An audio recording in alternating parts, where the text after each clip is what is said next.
monde et bienvenue dans cette nouvelle vidéo hivernale où je vous partage des morceaux de mon quotidien d'illustratrice avec le début de ma collection de printemps, mais aussi d'autres petites choses créatives. J'espère vraiment que cette vidéo vous plaira et je vous souhaite un bon visionnage.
Dernièrement, j'ai eu le plaisir de m'offrir cette jolie armoire pour y ranger une partie de mes livres, tout mon matériel de tricot, mais aussi une partie de ma collection de tasses et je vous montre juste ici son aménagement.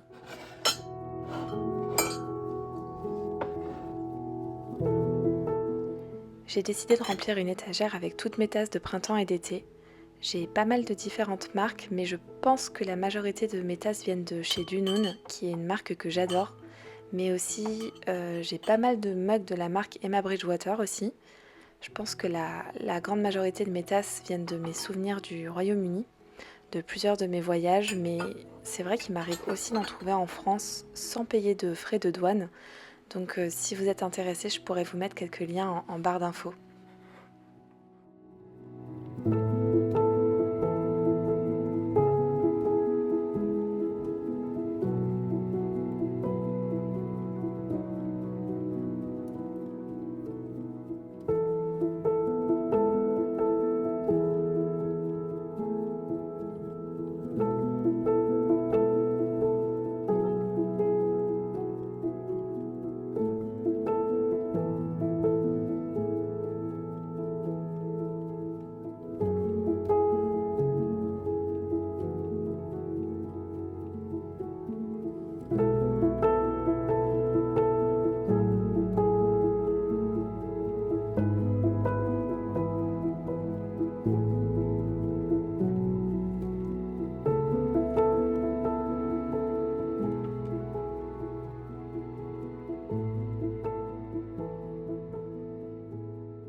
ce moment, je réalise ma collection de printemps et voici ma toute première peinture que j'ai nommée The Rosebud Cottage ou le cottage bouton de rose en français.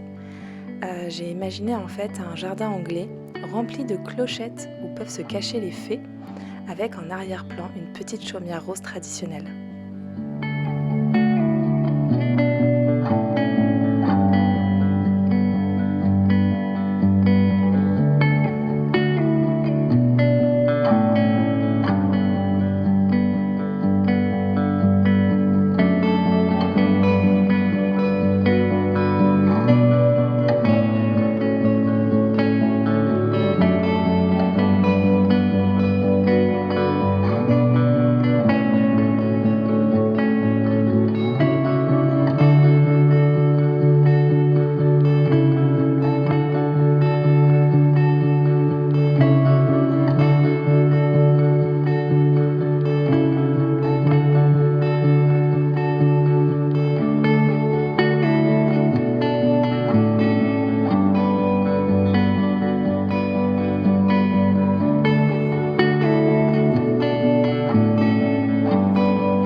Cette illustration sera sur un tout nouveau produit que j'ai très hâte de vous partager en temps voulu car si tout va bien, il fera partie de la collection de printemps.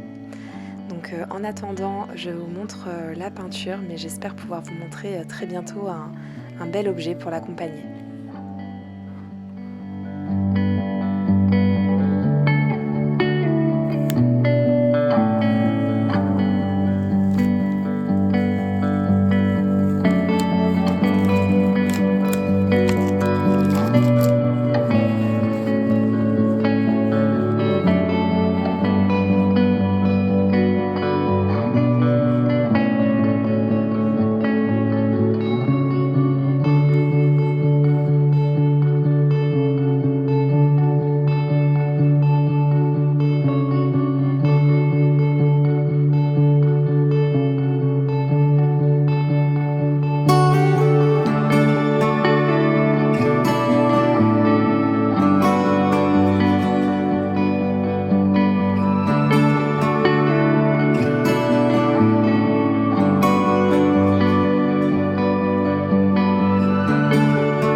Alors, je voulais vous montrer mon carnet de brouillon et un petit peu les étapes du brouillon jusqu'à, on va dire, un crayonné officiel. J'ai en fait ce carnet où je couche absolument toutes mes idées. Vous reconnaissez peut-être cette peinture. Généralement, j'écris un peu tout ce qui me passe par la tête et ensuite je fais un brouillon des plus classiques en fait. C'est vraiment limite le dessin d'un enfant pour pouvoir coucher toutes mes idées sur le papier et n'en oublier aucune. Généralement j'écris aussi, enfin je fais vraiment un petit peu des deux. Donc voilà, dans ce carnet il y a vraiment, mais ça part un petit peu dans tous les sens. Vous devez aussi peut-être reconnaître la serre d'hiver. Il y a des petites idées que je mets à exécution, d'autres non. Et donc là, j'ai une nouvelle peinture à faire et ce sera donc ce brouillon. Alors on voit pas grand chose, mais en gros, l'esprit en fait, c'est un petit peu comme si on était au rez d'un bois et en fait, ce que je voulais mettre vraiment en avant dans cette peinture, c'est la barrière qui est vraiment typique de la campagne anglaise, les belles barrières en bois. Au fond, un château. Je pensais au château de Downton Abbey, qui est une série que j'adore. Un petit village anglais, peut-être ici, un petit cottage. Il me semble que j'ai fait ça dans ma peinture officielle. Voilà, je voulais mettre un petit chat, donc j'ai mis un petit chat sur la murette et je suis pas du tout rentrée dans les détails. Dans cette peinture, en fait, je voulais ici qu'il y ait un coin lecture, un coin repos, un petit peu comme si on faisait la sieste à l'ombre dans la campagne. Et donc, à partir de ce brouillon, j'ai fait un deuxième brouillon, plus précis cette fois-ci. L'illustration, en fait, est beaucoup plus poussée. J'ai donc bien mis la barrière au cœur de la peinture, qui va être carrée, pour vraiment la mettre en avant. J'ai laissé le petit chat sur le muret et j'ai développé un petit peu le coin repos, qui est au pied de l'arbre, juste ici, pour un petit peu se reposer et faire la sieste à l'ombre. J'ai ajouté des livres, toujours les références au tea time qui me tiennent à cœur. Et j'ai aussi mis un petit tambour de broderie pour faire un clin d'œil à la broderie parce que en ce moment j'en fais beaucoup et ça me tenait vraiment à cœur. En plus ça fait un petit peu un clin d'œil aussi Regency, donc ça me plaît pas mal. Beaucoup de digital. Alors il faut savoir que toutes les fleurs ne sont pas là, hein, mais en tout cas je tenais à ce qu'il y ait plein de digital et je les vois déjà dans des tons un petit peu rosé et vert. Il y a donc tous les vallons de la campagne anglaise très caractéristiques et j'ai laissé le château de Highclere, donc le château de Downton Abbey. Ça me fait très très plaisir aussi de représenter ce château de façon simplifiée hein, dans mon style, parce que c'est vraiment une série que j'aime beaucoup et je pense que vous êtes aussi plusieurs dans ce cas-là. Et également un petit village anglais avec sa petite église, voilà. Donc ça, c'est le brouillon que j'ai poussé qui donne lui-même naissance à l'illustration, du moins, un peu de focus, voilà. L'illustration, j'allais dire du moins sans détail parce que généralement je dessine pas tout. Tous les détails que je fais. Ensuite, j'aime bien passer à la gouache et rajouter plein d'autres détails en plus, notamment des fleurs supplémentaires. J'ai quand même illustré mes digitales parce que c'est important pour moi d'avoir un genre de cadre en fait, pour peindre, parce que les digitales c'est notamment des fleurs qui sont au premier plan, donc je veux vraiment qu'elles soient bien précises, bien belles. Voilà, donc j'ai représenté un petit peu le coin lecture. Je pense que je vais l'agrémenter encore un peu, toujours au pied de l'arbre. Le petit tambour de broderie, il va falloir que je décide quelle broderie je vais faire à l'intérieur, ça va être amusant. Et voilà, j'ai un petit peu mieux représenté le château, l'autre petit chat est toujours ici. Et j'ai un petit peu plus stylisé la théière, vous voyez, très sommaire et beaucoup plus rentré dans les détails pour que vous puissiez vraiment vous faire une idée des deux. Donc à partir de cette base là, je vais démarrer ma peinture. C'est toujours un petit peu une appréhension hein, de démarrer une illustration. J'ai pas encore terminé, hein. Là je me rends compte que je vais peut-être un petit peu plus pousser mon crayonné dans les détails. Mais vraiment là c'est le moment d'attaquer la peinture déjà pour être dans les temps, pour l'impression de la collection. Et aussi parce que j'ai très très envie de la faire cette illustration. Pour le coup j'ai adoré la dessiner. Donc voilà.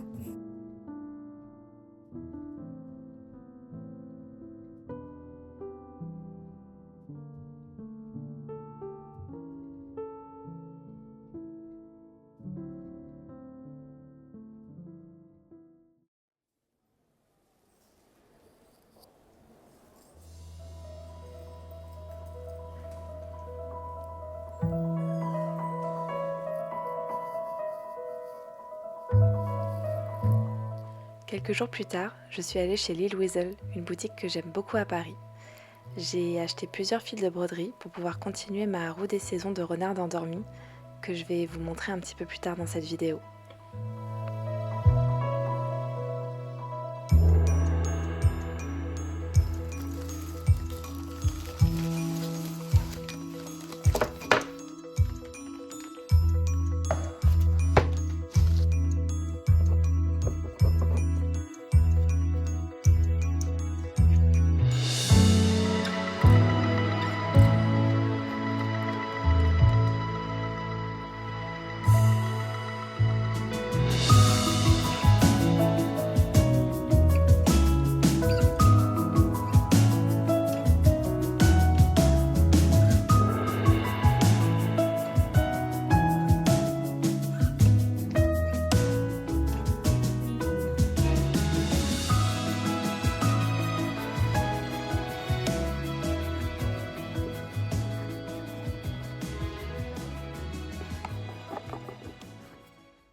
Ce lapin blanc, c'est le motif du patron de janvier que j'ai téléchargé sur le site de la créatrice Renard endormi.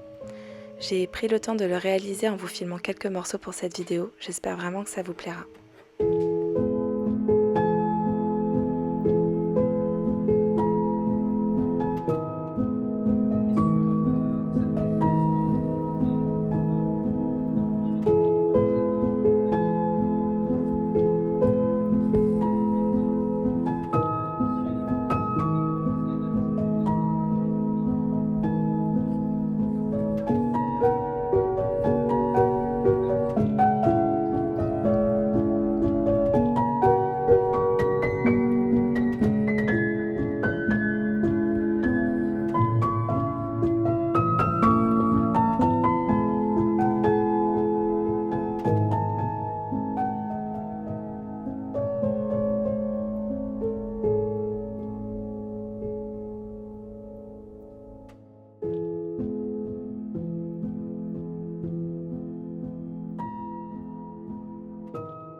J'aime de plus en plus la broderie, c'est une pratique qui invite vraiment à la lenteur et où les erreurs sont facilement rattrapables, je trouve.